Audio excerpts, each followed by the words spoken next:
Vertigo. Le cycliste le plus célèbre du monde va-t-il enfin avouer sur le plateau de la présentatrice de télévision américaine Oprah Winfrey que oui, il s'est dopé pendant toutes ces années? Bien sûr, tout le monde attend avec impatience cette émission qui risque d'être extrêmement suivie aux États-Unis et de par le monde. C'est bien ça, Thierry Fischer? Ça va absolument, même retransmise, retransmis en direct sur le web.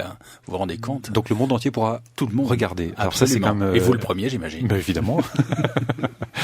Alors, Lance Armstrong va doper l'audience, ça c'est sûr. Je voulais faire une blague idiote. Il se pique il se pique de dire la vérité. Elle est bonne, non? Magnifique. Ah bon, non mais quand même. Absolument. Bon, on arrête là. On arrête là. Nous accueillons Maxence Brulard. Bonjour. Bonjour. Vous êtes en duplex avec nous depuis notre studio de Genève. Vous êtes comportementaliste, spécialiste de la communication non verbale. Vous avez analysé le comportement de nombreuses personnalités politiques, notamment Nicolas Sarkozy, DSK, Micheline Calmiret. Et c'est vous qui, à l'époque, aviez décrypté la fameuse photo des membres du cabinet d'Obama. On se souvient tous de ça, figés face à l'écran en découvrant l'opération commando destinée à tuer Oussama Ben Laden. On va parler avec vous de cela, de ce fameux effet lie to me, je vois si vous mentez ou non, mais aussi de ce procédé qui consiste à aller confesser ses fautes à la télévision américaine ou autre, parce que ça se déroule peut-être de la même façon ailleurs, et de repartir absous. Tout d'abord, une première question, est-ce que la confession télévisuelle aujourd'hui est devenue une étape nécessaire et indispensable au rétablissement de son intégrité morale ? Il semblerait, la première chose qu'on a vue très intéressante cette nouvelle, c'est donc celle de Clinton, qui en Amérique avait donc fait ce premier déshabillage verbal sur son comportement sexuel.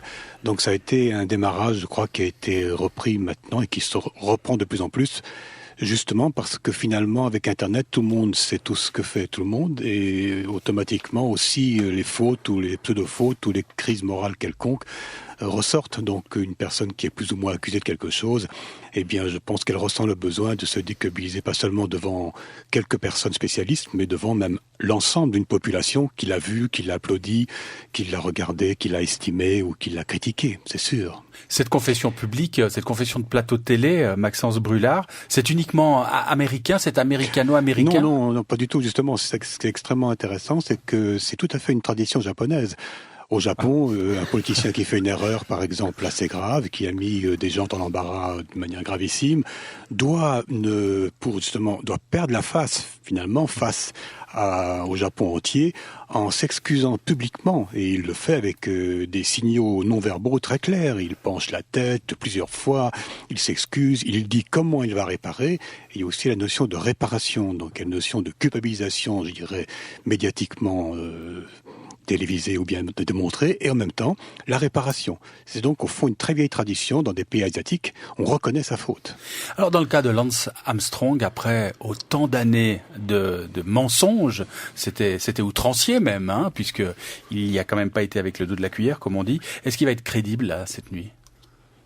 Je pense que oui, parce que automatiquement, il ne peut que plus ou moins mouiller ceux avec qui il a menti, ou ceux qui l'ont obligé plus ou moins à mentir, ou ceux avec qui il était co-menteur.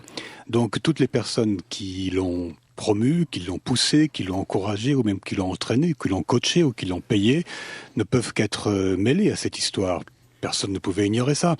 Donc peut-être que lui craignait aussi de dire quelque chose de vrai parce qu'il aurait peut-être été extrêmement abîmé, qui sait, par les personnes qui partageaient ce secret de dopage. Donc on ne peut pas considérer qu'il est le seul dans le coup, ce qui fait que même s'il dit la vérité maintenant, ça voudrait dire que tout le monde doit dire la vérité. Donc un système entier sportif qui a collaboré à ce mensonge doit s'expliquer, tôt ou tard. Le spécialiste de la communication non verbale que vous êtes, qu'est-ce qu'il va regarder dans une confession de ce genre ? Qu'est-ce qu'il regarde ? Qu'est-ce qui le rend curieux tout d'abord ? D'abord, il regarde l'ensemble de la personne dans sa constitution innée, c'est-à-dire sa structure. Or, on voit que là, on a un introverti, effectivement très musculaire, assez bien charpenté, c'est clair, mais qui est capable par nature déjà, de vivre plus à l'intérieur de lui qu'à l'extérieur, sauf pour les performances donc purement sportives. C'est la première chose. Ensuite, on va voir qu'est-ce qu'il va traduire dans ses mimiques, sa gestuelle bien sûr, et son visage, comme quand on parle à la télévision, souvent on n'est qu'un homme tronc, donc on est limité aux mains, aux bras, au tronc et particulièrement à la face. Chez lui, ce qu'on observe de très intéressant, c'est justement ce qu'on n'a pas vu, ce qu'on aurait aimé voir lorsqu'il avait réussi une course. On ne le voit pas beaucoup sourire. Il n'est pas très aimé non plus de son entourage parce qu'il est relativement froid, il est distant.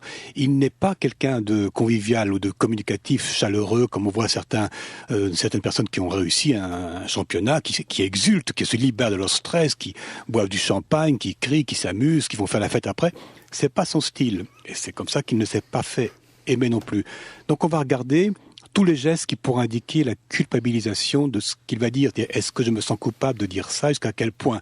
On va aussi regarder toutes les parties du visage qui vont traduire l'émotion et aussi la capacité de réprimer l'émotion, ce qui à mon avis est son cas. Donc s'il a par exemple un sentiment très humilié ou le sentiment d'avoir fait une grande faute sincère, il va certainement faire ce qu'il fait très souvent comme geste, c'est-à-dire remordre sa lèvre supérieure ou mordre sa lèvre inférieure comme il le fait à chaque fois qu'il se trouve en situation délicate. Ce qui veut dire, je m'interdis de m'épancher ou de montrer que finalement j'ai fait une erreur en gardant si possible la face, donc en faisant face, non pas comme font les Japonais qui eux acceptent de dire j'ai perdu la face. Ce qu'on a pu voir par ailleurs, c'était assez sidérant, le patron de Toyota venir s'excuser en public à la télévision pour dire voilà, écoutez, nos freins ne marchent plus, je suis désolé, ça ne se reproduira plus. Voilà, alors c'est ça. Lance Armstrong, on a compris grâce à vous, Maxence Brûlard, que c'était donc un introverti musculaire charpenté. Je retiens cette définition. Oui, charpenté parce qu'effectivement, c'est quand même un sacré mec. Je veux dire, comme vous le voyez, il est impressionnant. C'est pas un petit minet. C'est pas un petit gabarit. Muscles, non, donc charpenté parce qu'il a une charpente osseuse qui soutient une bonne musculature. C'est ça que je veux dire. Il est sportif, en même temps, c'est un petit peu normal. Mais oui. Le fait d'aller à la télévision et donc de se confesser, qu'est-ce qu'il envisage, d'après vous, par la suite, Lance Armstrong? Comment est-ce que vous envisagez la confession, l'après-confession télévisuelle? Une fois que l'on s'est confessé, qu'est-ce qui se passe? Le public vous absout? Enfin, vous avez des précédents? Ça se passe plutôt bien pour celui qui s'est confessé? Eh bien, dans les pays très chrétiens que nous sommes, n'est-ce pas, catholiques, la confession a toujours une vertu salvatrice, n'est-ce pas? Quand on se confesse, eh bien, on est pardonné, on est absous. Et il est possible qu'il espère que le discours qu'il aura eu et la capacité de se confesser à nous qui sommes en quelque sorte des petits dieux qui vont le juger, va lui donner probablement une certaine dilution de la responsabilité des fautes qu'il aurait commises. Et surtout, je crois que l'ensemble des personnes qui ont collaboré à ces dites fautes, lui permettront de diluer aussi sa faute sur les autres personnes.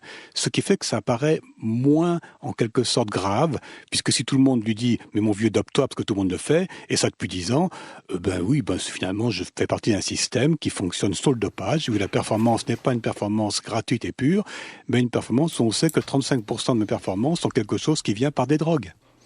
Maxence Brûlard, merci d'avoir passé ce moment avec nous. Je rappelle que vous êtes comportementaliste, spécialiste de la communication non verbale. Et puis là, on vous a feinté, puisque comme vous êtes en duplex, vous avez absolument échappé à nos mimiques, nos gestes. Ah et donc oui, vous j'espère pas. bien.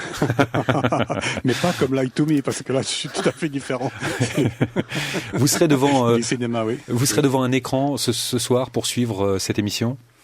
Je pense cette que je nuit vais peut-être regarder, oui, quand même. Ouais, non, quand même. Ça devient très intéressant. Oui, parce que je ne suis pas spécialement doué pour le sport, même si je pratique le yoga constamment, mais ne sais pas du sport. Donc, c'est autre chose. Merci beaucoup, Maxence Brûlard, et à très bientôt. Mais je vous en prie. Merci beaucoup. Vertigo, de 16h30 à 18h, sur La Première.